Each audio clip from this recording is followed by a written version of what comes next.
Today we're reviewing comics.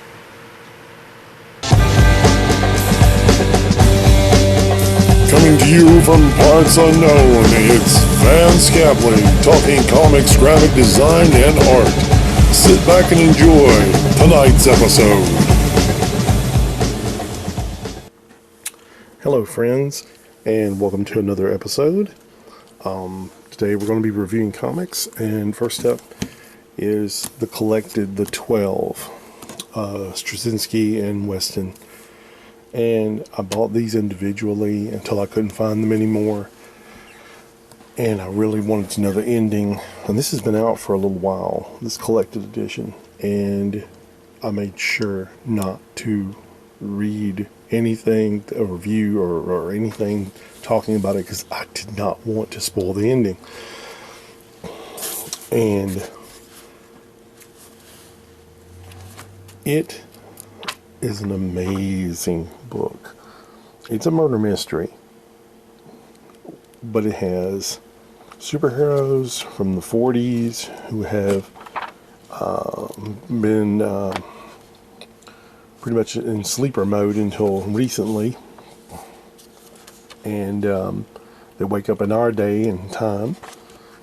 And whereas when Cap woke in the 1960s in the Avengers, it was, you know, I'm sad because Bucky is dead. I'm sad because Bucky's dead, but he moved on. This story deals with the lives they left behind and how they are coping with living in our day and time. And there's some like really nice moments of confusion and just wonderful stuff. And there's a lot of sad moments too. There's one great scene in particular. Let's see if I can find it here. And he promised his wife he would come home after this mission that they go on, the one that they end up getting in sleeper mode. And then right here, then she says, then I believe, Steve. You just need to believe and I'll be fine. And I will always believe. And then right there on the gravestone it says, come the darkness, I still believe. And he just falls apart. And this is the kind of cry that you would do at something that heartbreaking. That's so sad. But it's so well written. And you get all this cool stuff, and it's just wonderfully illustrated. I don't want to give away too much of the book or anything like that. Some really beautiful artwork by Chris Weston. Just awesome stuff. Skip ahead just a little bit here. And you get to see, the origins of these characters. And then you find out that some of these origins they seem preposterous, and there's a reason for that, and then you'll read it and you'll see. But everything in this book is fantastic. The artwork, the inking, the story, the colors. It's just a beautiful book. That being said, now let me tell you about the downsides. When this was released as individual books, they had extras. They would release these books that had reprints of the original stories. This book does not do that. It does give you a couple of goodies at the end of it, but nothing, nothing incredibly mind-blowing. But it would have been nice if they'd made it a little bit thicker and added that the original stories in the 40s. But overall, and as soon as I got this, I read it twice. And overall, I'm going to have to give this thing a 10 out of 10. It is just amazing. And I did not pay that price. I got it at Ollie's for like $14. So, yeah.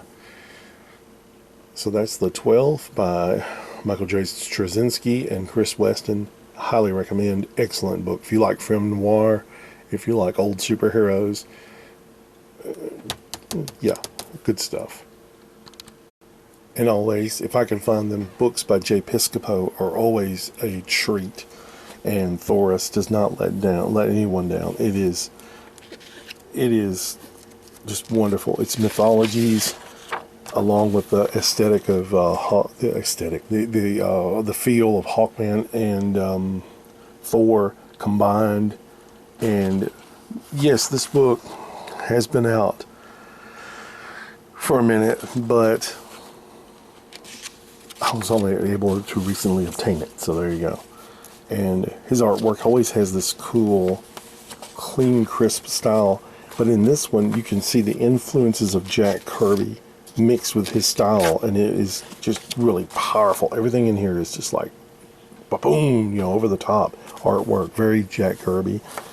And Jay, I don't know if that's what you were going for, but brother, you nailed it. And this book is available at INDYPLANET.com. Look, it's amazing. The story is really, really good. Then we'll skip ahead a little bit.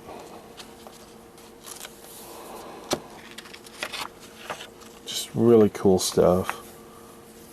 And like I said, drawn in that Kirby style.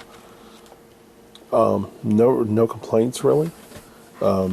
I wish there was more of it. That's my only beef. And I'm gonna show you more of that, but make sure you check that out if you're into like Thor or Hawkman, the mythical edge of Hawkman. I think you'll enjoy this book. Now, I'd already read the digital A-Man or Amazing Man book from Gallant Comics. I think it's what it's called. Let me double check. Give me a minute, I'll tell you. Yeah, I already read those digitally online, and those were great. And I decided I wanted a paper book this time, and I want to try something different. And then I found The Extraordinary Miniature Man, another based on public domain property. This is they even tell you about the public domain property, which is excellent. Wish they'd reprinted it, but I understand to make the book affordable, you don't put a lot of extra into it. But it's just really cool, sharp, clean artwork. Has a very 90s feel to it. The story is straightforward and it is fun and very exciting. And it's just really, really cool. Stephen Butler did the pencils, and Barry Gregory, he did the story for this. It's just really good stuff. And you could just look at this, and there are 2 issues available on INDYPLANET. I've ordered issue 2, and it should be in the mail soon. I'll do a review of it as well. It has sort of the art in this has sort of where everyone started trying to do the kind of the Bruce Timm look to it, but I know Stephen Butler is not trying to do a Bruce Timm look, but it has that vibe on some of the panels. But I know Stephen Butler is not trying to do that. It just reminds me of it. But Stephen Butler's artwork is always great. It's just, if I could just draw a portion as good as Stephen Butler, I would be happy. And that's just those panels like that show, it's just great stuff. And I like this right here. This is just really cool. And she just got shrunk down, But this line right here, your clothes won't grow with you, I'm afraid. That's great. It's great. And I'm looking forward to the next half, and I've already ordered it. Good stuff. Great story. Make sure you pick that up.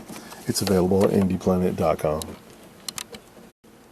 Now, the finale for the show, I wanted to wait to the end for this. People said that the indie books would never be able to compete with Marvel or DC. No, I disagree completely. And these are examples of what can be done to the best of one's ability. Let me show you. This is Space Crusaders #1, and it's written by Christopher Mills under his Atomic Pulp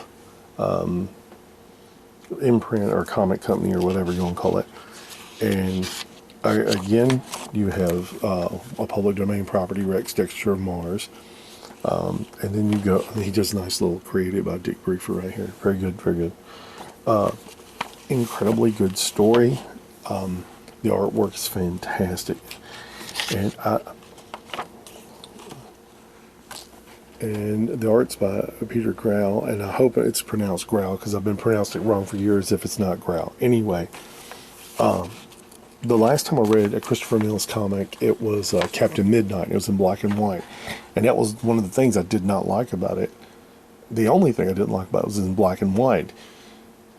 This is in color. And the way they did the color, it looks like a late 70s, early 80s DC book, the way the color looks.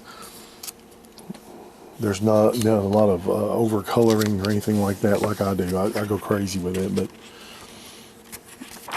but the story and the artwork are fantastic. I've never been a big fan of Rex Dexter or whatever, and after reading this, I want to see more Rex Dexter of Mars. Just great stuff. Oh, and of course, the mention of Cuba Cola.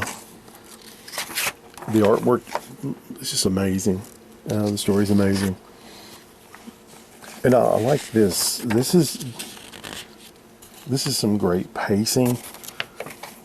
And I like what they did here. All right, so you have the talkie head panels, but you have this little bit of action going on in the background, which is great. She has the little Cuba, they call him Cuba, like the cola, and takes off walking. And while they're still doing the talking heads bit, it's still walking while they're still talking. All right, and then, oh, what's he doing? And now it's drinking the cola. That's good stuff. You don't see that kind of pacing anymore. It's really good. And it's a great way to do talking head panels so they're not boring. You know, have some kind of little action going on. It's great. Just fantastic. This is how comics used to look, but I mean, it's like a step above in a way, because it's like, I don't know, the artwork is tighter maybe, or it has more detail. And it reminds me a lot of the Jerry Ordway Batman that was released, where he did the comic adaptation of the film that has that kind of feel to it. And my hat's off to you, man. This is fantastic. I'm going to skip ahead a little bit. And it's like several stories within one story, because the way he's paced it and broke it down, and it's just really, really good. And I'm rambling on, I know. I'm just going to kind of fast forward. And one of my favorite things is, of course, the tribute to the classic, the original. Very good. And then over here he has this great house ad. Something cool about a house ad. He has the letter pages. These are real letter pages. This is really great. I keep saying fantastic because it is. And then the story of the real Cuba Cola. A little write-up about Rex Dexter himself. And then a short Lance Lewis space detective story with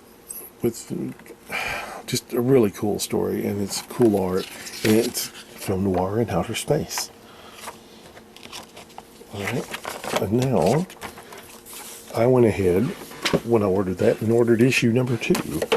And in this issue of Space Crusaders #2, we have Space Hawk. And of course, another Lance Lewis story.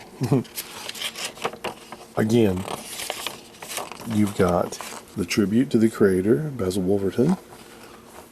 Art by the great Peter Grau, written by the amazing Christopher Mills, and good gracious, this is just too cool.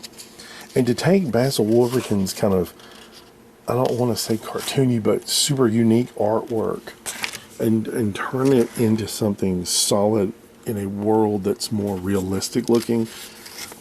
That's pretty cool, Peter Grau. It's just really good. And you know, a lot of the Space Hulk stories are available online at like Comic Book Plus. You know, where they have public domain older comics. And Space Hulk wasn't a character to mess with. He was pretty powerful, and they nail it in this. An amazing job. I also like this flashback where it's done with the dots, old comic dots. I don't know if the camera can get that. Yeah, there you go. I think that's a great way to do it. He even nailed Space Hulk's spaceship. Great job. Great job. Great job. And I love this. The bar is called the Black Hole. That's great. There's a bit I've noticed is that the ray gun doesn't work, and it happened in Rex Dexter, and it also happens in here in one scene. And I can't remember where it was in here, but I love that line because it's always like if you watch Doctor Who, my sonic device won't work on this part. You know, the one thing that can get us out of us at this very moment won't work. So there you go. But look, there's Peter Grau doing his stuff again, taking the kind of cartoony looking things and putting them in a realistic looking setting and world. Look at that. That panel is just great. There they are in their armor at the funeral. It's just really good stuff. I like the addition of the Oro character. I think it's Oro. Yes, I believe so. I hope I'm pronouncing it right. Just nice. Love that. And there's action galore, like the older comics used to have. Nowadays, comics are mostly just talking, and they've revived that, and they also revived the good storytelling. And again, letter page. Brief history of Space Hulk here, and of course another Lance Lewis, like I said. The second half of the I believe it's the second half of the other story, unless I misunderstood it. Yeah, it's the second half of the other story.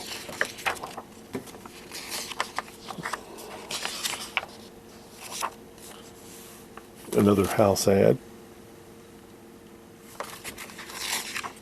Now, I went ahead and ordered Black Owl. I didn't think I was going to order the Sleuth comics, especially with this disco, the Deadly Disco. But I don't know. I really like these Space Crusader books, so Sleuth is coming. I've already ordered it. It should be here soon, and I will give a review of it. And of course, Alphago's Atomic Mouse has a little homage to the little Hostess Cup, Hostess cake ads in the old comics, and then all this cool stuff. This is very Marvel here instead of DC. We have like the item is what it would say in Marvel, and it's kind of a Stan Lee box, except it says Chris. It's just, Christopher Mills, genius. And look at that house ad. That is just great. Now, one thing I am looking forward to, besides this book, I'm sorry if it's in this one or in the other one. It's probably in the other one, I'm betting. Let's see. I'm betting it's in the other one. Yeah, it's in the other one, I think. It's an ad for Monsters vs. Heroes. And it's going to revive a character called Green Giant, who is a public domain superhero, and that's going to be really, really cool. And he's made it like a 70s Japanese looking superhero, so I'm looking really forward to that one too. The Space Crusaders, of course, 10 out of 10. Great stuff, and that's both 1 and 2. Both of them are 10 out of 10. And there you go. But while I've got you here, let's not forget that I still have plenty of copies of Captain Zero available for those who do not have it yet. We also have Devil Bat number 2, and we have Devil Bat number 1. And for those who don't know, we have a limited amount left of the Captain Zero Black Special Editions. And get them before they're gone. There's not many left. Once they're gone, I ain't doing no more of those. The Black Edition. We've been doing pretty well on sales for Captain Zero and Devil Bats, the Devil Bat issues. And I'm hoping that you'll be able to grab those when you can. That about does it for this week. So, yeah. Do you like, share, and subscribe? If you've dug these t-shirts or these comics that I've made, they're available. So, click on the links below, check it out, get yours today. Thanks for watching. See you next time.